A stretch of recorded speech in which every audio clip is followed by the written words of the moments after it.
Monday morning పిల్లల్ని స్కూల్కి పంపించాలంటే సండే నైట్ రొటీన్ ఎలా ఉంటుందో చూసేయండి. వ్లాగ్ ని ఎంతో బాగా తీయాలి, ఎంతో బాగా ఎండ్ చేయాలి అనుకున్నాను, కానీ ఇలా జరుగుతుందని అస్సలు అనుకోలేదు. మళ్ళీ వాళ్ళు ఈ వర్డ్ ని బాగా యూజ్ చేస్తారు, కానీ నేను ఆ వర్డ్ కి నాకు స్పెల్లింగ్ తెలుసు కానీ మీనింగ్ అనేది ఈ మధ్యలోనే తెలుస్తుంది. చాలా రోజుల టైం పట్టింది ఆ విలువ తెలుసుకోవడానికి. హలో, అందరూ బాగున్నారా? Welcome back to our channel రాష్ట్రాంతి వ్లాగ్స్. రోజు పొద్దున్నే పిల్లల్ని స్కూల్ కి పంపించాలంటే సండే రోజు నాకైతే ఇలా ఉంటది. రోజు క్లీన్ చేసి పెడతాము, కాకపోతే మళ్ళీ అదే మెస్సీ. ఫస్ట్ అయితే అన్ని క్లీన్ చేసుకున్నాను, అవంతా ఇంకా వీడియో అయితే తీయలేదు. ఇప్పుడైతే ఎక్కడెక్కడ సర్దుకుంటున్నా. మిగతా రోజులలో దోశ పిండి పట్టలేదు నేను, ఇంకా ఈరోజు సండే కదా అనేసి దోశ పిండి అయితే పట్టి పెట్టుకున్నాను. సండే అంటేనే ఇంకా రెస్ట్ మోడ్ కదా, ఆ రోజు కాసేపు పడుకున్నాక ఇంకా మళ్ళీ పడుకుంటే నిద్ర పట్టదు కదా, అందుకే గ్యాస్ మొత్తం క్లీన్ చేసుకొని పెట్టుకున్నా కౌంటర్ గిట్లా. వర్డ్ కి వాల్యూ ఇన్ని రోజులు నాకు తెలియలేదు, కానీ ఇప్పుడు తెలుస్తుంది అనేసి అన్నాను కదా. ఇన్ని రోజులు నాకు ఎందుకో ఇంత అనిపించలేదు, బట్ ఈ రోజు ఈ మధ్యలో 2 months నుంచి ఒక్క నెల మనం ఎక్స్ట్రాగా ఖర్చు, హాస్పిటల్ ఖర్చు కానీ అనుకోకుండా ఏదైనా వచ్చి అక్కడైనా బిల్లులు కట్టడం వల్ల దాని వల్ల ఒక్క మంత్ ఖర్చు పెట్టామనుకుంటాం, కానీ ఈ మంత్ చేసిన అప్పు ఏదో సమ్ అమౌంట్ కానీ అది ఒక 2-3 months కి ఎఫెక్ట్ పడుతుంది అనేసి నాకు ఈ మధ్యలో తెలుస్తుంది. ఇన్ని రోజులు నేను ఇవన్నీ పట్టించుకోపోతుండే, బట్ ఇప్పటికి తెలుస్తుంది నాకు మిడిల్ క్లాస్ అంటే ఇట్లా ఉంటదా అనేసి. ఇన్స్టాగ్రామ్ లో గానీ స్టేటస్లలో గానీ చూస్తూ ఉంటాం కదా, అది నాకు ఈ రోజు స్ట్రైక్ అయింది. పెట్టినా కూడా నవ్వుకునేదాన్ని నేను, అంత లైట్ తీసుకుని. ఇంతకీ లాస్ట్ వీడియో చూసారా లేదా ప్రాంక్ వీడియో? ఇంకా ఇక్కడైతే రైస్ తినేస్తున్నాం మేము, ఫుడ్ తిని. వ్లాగ్ తీయాలని ఎంత సంబరంగా తీసాను అసలు, కాకపోతే మార్నింగ్ అయ్యేసరికి ఏదో అంత తెలియని బాధ అయిపోయింది. సండే కదా, మటన్ కర్రీ అయితే చేశాను. లాస్ట్ టైం బాగా చేశాను, కానీ ఈసారి ఇంకా బెడిసి కొట్టేసింది అంతే. ఒకసారి మంచిగా వస్తే ఇంకోసారి మంచిగా రాదు కదా. ఈ సాంగ్ వైపు బాగుంటది కదా, డాన్స్ చేయాలనిపిస్తుంది. కూర్చొని కుప్పిగంతలు ఏదో ఒకటి వేస్తానే ఉంటాం అప్పుడప్పుడు, నేను మా బాబు మా హస్బెండ్. కానీ ఇంకా ఖచ్చితంగా టీవీ అయితే చూడాల్సిందే, కుక్ విత్ జాతరత్నాలు. మేమైతే ఖచ్చితంగా మా టీవీ పెట్టుకుంటాము తినే టైంకి. ఇంకా మా బాబేమో తింటున్నాడు, ఇవాళ తింటున్నాడు, వాడి చేత్తో వాడు అప్పుడప్పుడు తింటాడు. మా వాడికి మొబైల్ ఇచ్చేసి మేమిద్దరం టీవీ చూస్తున్నాం. అది కూడా కుక్ విత్ జాతరత్నాలు షో బాగుంటది. మేమైతే ఎవ్రీ సండే అదే చూస్తాము. బట్ మధ్యలో గ్యాప్ వచ్చింది, ఎందుకంటే లాస్ట్ మంత్ రీఛార్జ్ చేయలేదు, మనీ కొంచెం అడ్జస్ట్ కాక. కానీ మంత్ తప్పకుండా చేయాల్సి వచ్చింది. అది లేకుంటే ఇంకా మా ఇద్దరికి పిచ్చిలేస్తుంది. ఊకే ఫోన్లు చూస్తున్నాం అనేసి ఇంకా మా హస్బెండ్ కనబడకుండా మేమిద్దరమే కనబడుకుంటూ తింటున్నాం. వచ్చిన లొల్లే ఇది, ఇంకా ఆయన ఎందుకులే అనేసి మేమిద్దరం పెట్టుకొని తింటున్నాం. పని చేస్తా ఉంటే పుట్టుకొస్తుంది అన్నట్టుగా ఉంటది రా అసలు. ఇంతసేపే గిన్నెలు తోముకున్నాను, మళ్ళా గిన్నెలు పడ్డాయి, మళ్ళీ తోమి మళ్ళీ పక్కకు పెట్టాలి, అంతా కిచెన్ అంతా క్లీన్ చేసుకొని పెట్టుకోవాలి. ఇంకా తప్పదు, మనం పుట్టిందే దానికేమో అన్నట్టుగా ఉంటది కథ.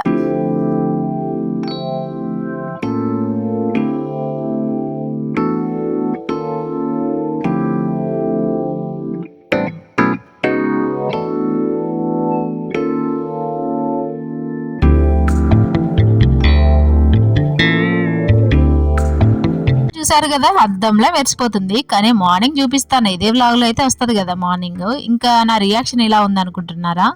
మా హస్బెండ్ ని కరివేపాకు నేను తెమ్మనే లేదు, కానీ కరివేపాకు అంత పట్టుకొచ్చాడు. ఇక శాలరీ వచ్చిందనంటే కూరగాయలు గానీ అన్ని గానీ దండిగా పట్టుకొస్తాడు మా హస్బెండ్. అట్లా ఇంకా నేను చేయాల్సిన డ్యూటీ ఏంటి అని అంటే వాటిని 2 weeks అయినా నేను సర్దుకొస్తాను, అంతే కదా. హస్బెండ్ అలా కష్టపడుతుంటే మనం వృధా చేయకూడదు కదా వాటిని. మీరేమంటారబ్బా? కామెంట్ చేయండి. 2 weeks ఒకసారి అయినా ఒక పెద్ద కొత్తిమీర కట్ట అయితే తీసుకొస్తాడు, దాన్ని నేను మంచిగా సర్ది దీంట్లో పెట్టుకుంటాను. ఇంకా ఈసారి ఫ్రూట్స్ ఇవన్నీ తెచ్చాడు, ఇవన్నీ మంచిగా ఫ్రిడ్జ్ లో స్టోర్ చేసి పెట్టుకున్నాను. బ్లాగ్ అయితే ఎండ్ చేయట్లేదు, రేపటి వీడియోతో అయితే కంటిన్యూ చేస్తాను. ఎవ్రీ సండే ఇలా ఉంటుంది. ఎప్పుడు బ్లాగ్ తీద్దాం అనుకుంటున్నాను, సండే కొంచెం మూడీగా ఉంటాం కదా, అలా బ్లాగ్ అయితే ఏం చేయలేదు. ఇంకా రేపటి వీడియో కంటిన్యూ అయితే చూసేయండి. వెరీ గుడ్ మార్నింగ్ అందరికి. మార్నింగ్ లేసి పనులు అయితే స్టార్ట్ చేసేదాను. మొబైల్ స్విచ్ ఆఫ్ అయి ఉండే, కాసేపు ఛార్జింగ్ పెట్టేసి ఆ పనులు అయితే చేసుకున్నా. గ్యాస్ పైన రైస్ పెట్టేశాను, ఇంకో గ్యాస్ పైన హాట్ వాటర్ అయితే పెట్టాను. హస్బెండ్ ఏమో వెజిటేబుల్స్ కట్ చేసి ఇచ్చాడు, వాళ్ళేమో బ్రష్ చేసుకుంటున్నారు. నేను అప్పటికి ఇంకా ఫ్రెష్ అప్ అయిపోయాను. మార్నింగ్ లేవడం నాకైతే స్టమక్ పెయిన్ వచ్చింది. ఏంటి ఇంట్లో స్టమక్ పెయిన్ వచ్చిందా అనేసి కొంచెం జీరా వాటర్ తాగాలి అనేసి అనుకున్నా.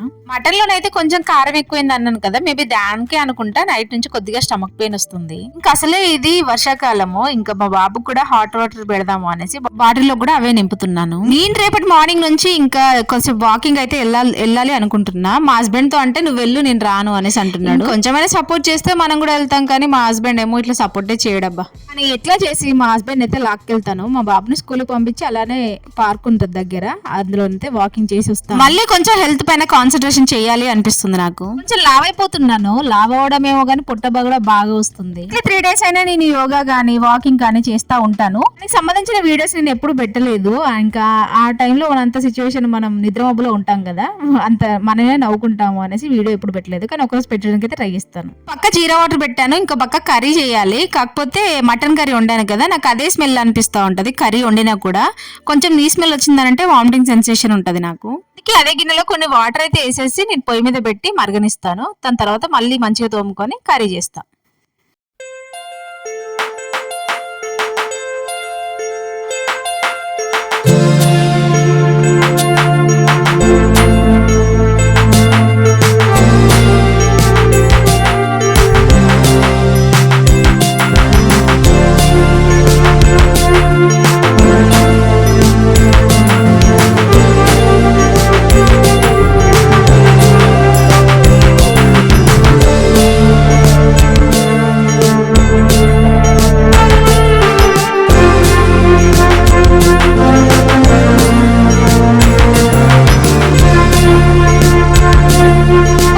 కూడా ఈ రోజు నేను ఈ వ్లాగ్ తీసేంత వరకు ఆ క్షణం వరకు బానే ఉన్నాను. జీరా వాటర్ తాగాను ఫాస్ట్ గా. ఇంకా తాగిన తర్వాత నాకు వామిటింగ్ సెన్సేషన్ అనిపిస్తుంది. అంతా నా కిచెన్ బాలేదు, గలీజ్ గా ఉంది అనేసి అనిపిస్తుంది. ఇంకా ఇదే సెన్సేషన్ ఉంటది నాకు అప్పుడప్పుడు ఎందుకో. ఇంకా నాకు కిచెన్ బాగాలేదు, నేను క్లీన్ చేసుకోవాలి, ఇవన్నీ పనులు ఉన్నాయని అనిపించింది అనుకో, ఏడుపు కూడా ఒక్కటే తన్నుకొస్తుంది. అదేంటో నీ పనులు ఆన్ టైం కి అయిపోయాయి కానీ ఈ ఫీలింగ్ వచ్చింది. ఎంత అనిపించినా కూడా మన పనులు మనం చేసుకోవాల్సిందే. ఇంకా ఎంత ఈజీగా చెప్తారో పర్లేదు నువ్వు ఇంకా పడుకోపో నేను చేసుకుంటా అనేసి, కానీ మనకు అంత మనసు ఒప్పదు కదా. ఇంకా వాళ్ళు ఇంకొంచెం మెసేజ్ చేస్తారు. ఈ పనులను చేసుకుంటూ ఏదో ఆలోచించుకుంటూ ఇంకా అన్ని ఆలోచించుకుంటూ ఒక పెద్ద పెంట పని వేసాను నేనైతే ఈరోజు. కానీ అదేంటో ఇంకా ఒక పక్క కర్రీ చేసుకుంటే ఇంకో పక్క దోశలు అయితే వేస్తున్నాను. ఫస్ట్ మా బాబుకి వేసాను. ఈరోజు 3 సార్లు పెనం పెట్టేసి 3 సార్లు ముగ్గురికి వేసాను దోశలు.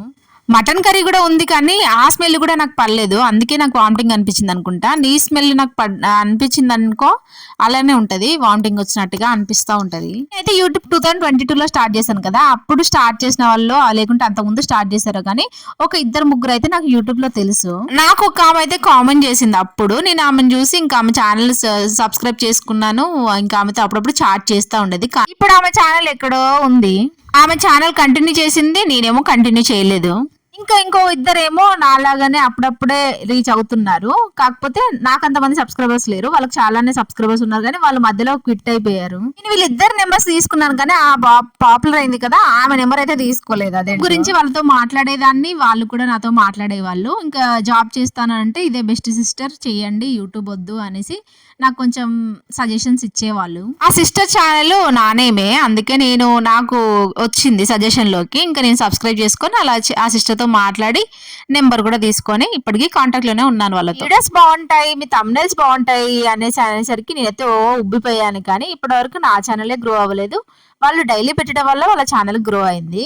అందుకే అంటుంటాను కన్సిస్టెన్సీ ముఖ్యం. అదే రోజు కన్సిస్టెన్సీ ఎందుకులే గానీ ఇంకా రోజు వీడియోస్ అయితే కన్ఫర్మ్ గా పెట్టాలి. అప్పుడప్పుడు లైవ్స్ కూడా పెడతాను. ఇప్పుడు వచ్చిందన్నట్టు మనకు సోయ అయితే ఇంకా దీని తర్వాత నేను చెప్పాను కదా నాకు అంత వామిటింగ్ లాగా అనిపిస్తుంది అనేసి, ఇంకా బయటకు వచ్చి కూర్చున్నాను. నాకు ఆ కిచెన్ చూస్తే ఇంకా వామిటింగ్ ఎక్కువ అనిపిస్తుంది. నేను అలా బయటకు వచ్చి సాడ్ గా కూర్చుంటే మా హస్బెండ్ మా బాబేమో ఇంకా నవ్విస్తున్నారు నన్ను. బాక్స్ అయితే పెట్టలేదు, ఇంకా 10 minutes అయితే కర్రీ అవుతుంది అనగా ఇంకా లేదు టైం అయిపోతుంది అనేసి మా హస్బెండ్ ఏమో తీసుకెళ్లిపోయాడు. మనకి ఏదేమైనా మనం ఖచ్చితంగా మనం చేసుకోవాల్సిందే. వీడియోస్ చేయక తప్పదు, నాకు ఈ వంట చేయక తప్పదు, ఇల్లుడక తప్పదు, ఇవన్నీ కిచెన్ క్లీన్ చేయక తప్పదు. ఇంకా రేపో మాపో కిచెన్ క్లీనింగ్ అయితే పెట్టుకోవాలబ్బా. స్టార్టింగ్ లోనైతే చెప్పాను కదా నేను కొంచెం మనకి ఇప్పుడిప్పుడే తెలుస్తున్నాయి కొన్ని వాల్యూస్ అని. ఇన్ని రోజులు మేము అంత లైట్ తీసుకున్నాం కానీ ఇప్పుడు తెలుస్తున్నాయి, ఫస్ట్ నుంచి కాకుండా ఇప్పుడు వస్తున్నాయి అన్నట్టు. ఏంటంటే తడిగా ఉన్న ప్లేసులు చూస్తే ఎక్కువ వామిటింగ్ అనిపిస్తుంది. అందుకే నేను నాకు ఈ లోపల వాష్ చేసుకునే దానికంటే బయట వాష్ చేసుకునేది బెస్ట్ అనిపిస్తుంది. ఇంకా ఇదంతా పోవాలి అనేసి ఫస్ట్ ఛాయ్ పెట్టుకోవాలి అనిపించింది. ఇంకా ఛాయ్ ఎంటీ స్టమక్ తో తాగొద్దు, అందుకే నాకు పొట్టొస్తుంది అనేసి నేను ఫస్ట్ అయితే 2 దోశలు వేసుకొని తిందాం, కర్రీ అయింది కదా అనేసి ఫస్ట్ అయితే దోశలు వేసుకొని తింటున్నా కదా. ముగ్గురికి 3 సార్లు వేసాను దోశలు అనేసి. ఇక్కడ ఏం చేశాను తెలుసా, దోశ తీసుకున్నాను అంతా అయిపోయింది కానీ ఈ గ్యాస్ బంద్ చేయడం మర్చిపోయాను నేను. తీరిగ్గా ఒక గంట సేపు తిన్నాక హాఫ్ అన్ అవర్ కి ఛాయ్ తాగి ఇలా ఉంటది నాకు. నేను తిన్నాక అసలు కిచెన్ లోకి రాను, నాకు నచ్చదు. ఇంకా మళ్ళీ మా బాబుకి టిఫిన్ పెట్టు అని అంటే అప్పుడు వచ్చానబ్బా నేను లోపలికి. అంతా స్మెల్ వస్తుంది. అప్పటికి మా హస్బెండ్ అక్కడక్కడే తిరుగుతున్నాడు కానీ ఆయనకు స్మెల్ కూడా రాలేదనుకుంటా. నేను వచ్చి చూసేవారికి పాపం అది ఎర్రగా అయిపోయింది దోశ పెనం. దానిపైన ఉంచాను, ఎప్పుడైనా తీసి పక్క పెడతా కానీ కదా ఈ రోజు అంతా నాకు ఎలానో ఉంది అనేసి ఇంకా ఇది ఇలా జరిగింది అన్నట్టు. ఈ రోజు ఇంకా ఇలానే ఉంది. మా హస్బెండ్ ఏమో ఇంకా వెళ్ళిపోతా అంటున్నాడు. ఈ రోజు తొందరగా వెళ్ళాడు, 9:30కి అలా వెళ్ళిపోయాడు. నేను ఎప్పుడు గానీ దోశలో గ్యాస్ బంద్ చేయకుండా ఉండడం, లేదంటే కూరలు మాడగొట్టడం ఇట్లా ఉంటది. కాకపోతే ఇలా అట్లా అయిపోయింది. మనకి ఉంటేనేమో వంటల పని చూపిస్తాం కానీ హస్బెండ్స్ డ్యూటీకి వెళ్తారు కదా, వాళ్ళ ముందు మనం నవ్వుకుంటానే ఉండాలి. రీసెంట్ గానే ఒక సిచ్యువేషన్ అయితే జరిగింది కానీ అది నెక్స్ట్ లో చెప్తాను. ఇప్పటి నుంచి వచ్చి కిందికి వచ్చి మరి బాయ్ చెప్తాను మా హస్బెండ్ కి అయితే నవ్వుకుంటూ. నెక్స్ట్ లో చెప్తాను ఎలా ఓవర్కమ్ అవుతాను ఏంటి అనేది. ఏం చేస్తున్నాను, మా హస్బెండ్ అయితే వెళ్ళిపోయాడు కదా, ఇంకా నేనైతే ఇప్పుడు వీడియో ఎడిటింగ్ చేసుకోవాలి. ఈ రోజు వీడియో ఈ రోజు అప్లోడ్ పెడుతున్నాను. అండ్ ఈరోజు లైవ్ కూడా వద్దాం అనుకుంటున్నాను 2 o'clockకి అలా. ఇంకా వీడియో అయితే ఇంతటితో ఏం చేస్తున్నా. ప్లీజ్ వీడియో నచ్చితే లైక్ చేయండి, షేర్ చేయండి, సబ్స్క్రైబ్ చేసుకోండి. Thank you so much for watching అండి. ఇక్కడ వరకు వీడియోని చూసిన ప్రతి ఒక్కరికి కూడా బాయ్.